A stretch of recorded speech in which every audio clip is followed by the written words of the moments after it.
In March of 2017, I was in San Francisco as part of a class learning about the Silicon Valley tech industry. On our last day in the city, we had some free time, and so I sat down and had lunch with the nearest man I passed sitting on the street. His name was Troy, and he was experiencing homelessness after becoming addicted to medications he was prescribed after a car accident. Our conversation was wide-ranging and engaging, but what really struck me was how happy Troy seemed, despite his obvious material poverty. I asked him what he thought of the people passing by on the way to their high-tech jobs, and his only wish was that they lived happy and fulfilled lives. Not something you'd expect to hear from a man with many reasons to be bitter about the world. As we went into our next company visit, I couldn't help but compare Troy's attitude with that of my classmates and the people we were meeting. In many cases, I found that my peers and these working professionals were actually more unhappy than the man experiencing homelessness on the side of the street. I think this is a glimpse into a much larger problem that plagues us in many different stages of our lives, but the easiest to see it is in the transition between college and the working world. All through college, students bounce around from major to major until they panic and settle on something for a couple of years. But then, according to a study from the New York Federal Reserve, just a few years out of college, only 27% of students have a job in the field that they majored in. I think this creates a significant amount of cognitive dissonance and unease at the direction in which life goes for people. I think that unease stems from not having a solid definition of personal values and a vision for what success and happiness looks like. A mentor once told me that fear of the future comes from believing we will be a failure in the eyes of ourselves and others. But what even is failure or success? I think often we feel lost in our life path because we don't have a good way to define and measure if we are succeeding or failing. Now, defining failure and success starts with asking hard questions that in turn creates a written statement of values, which many people have called a personal mission statement. Now, there isn't a single question or even set of questions that will completely change your life, but I do think there are 3 good questions to explore further, which will inevitably lead into more questions. So the first question I have is, what is an experience that has made an impact on me? And how can I live that out every day? In thinking about Troy, I started to think about his life spent day in and day out on the streets of San Francisco. One of the other questions I asked Troy was if he ever got bored on this street. He said, of course, but then I just pack up and move to a new street. That sounds a bit lonely to me, but it also amazed me at how easy it was for him to just get up and move.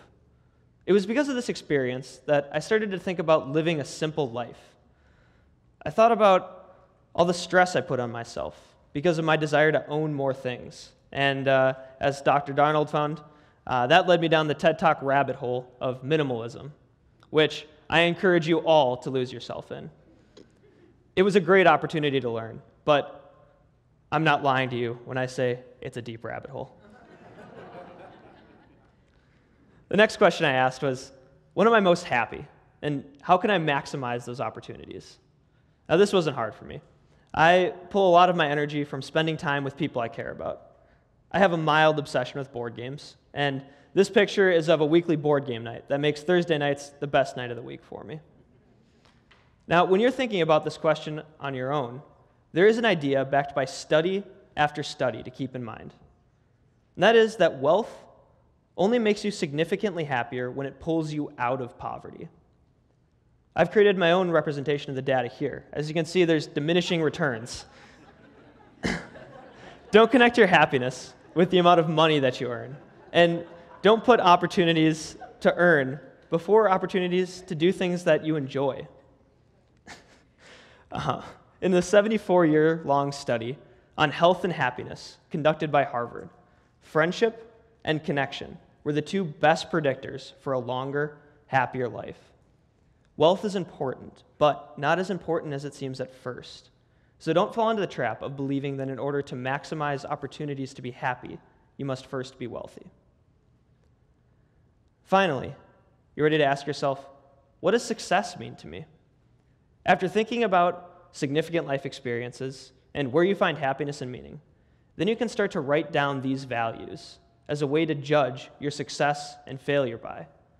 The questions I just put forward make up the basis for my personal mission statement, which is, I will live a simple, positive life, seeking community with others. I will continually learn. I will connect with things unfamiliar, and I will reflect on my experiences. Now, why does this matter? Asking hard questions and writing down the answers gives you a set of values that you can use to judge your success and failure by, and then measure your actions and decisions against. The daily grind, especially after college, can be easy to lose yourself in. This statement of values gives you a way to actually see if you are succeeding and failing, and how you have defined success for yourself.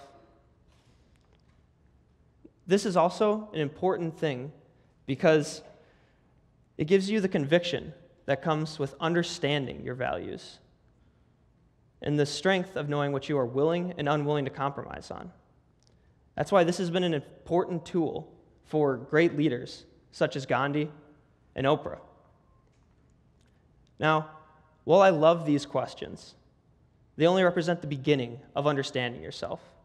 And if you would like to dive deeper, then I encourage you to look at my blog, projecthumanize.blog. Thank you for joining me in this journey of tackling unease with hard questions.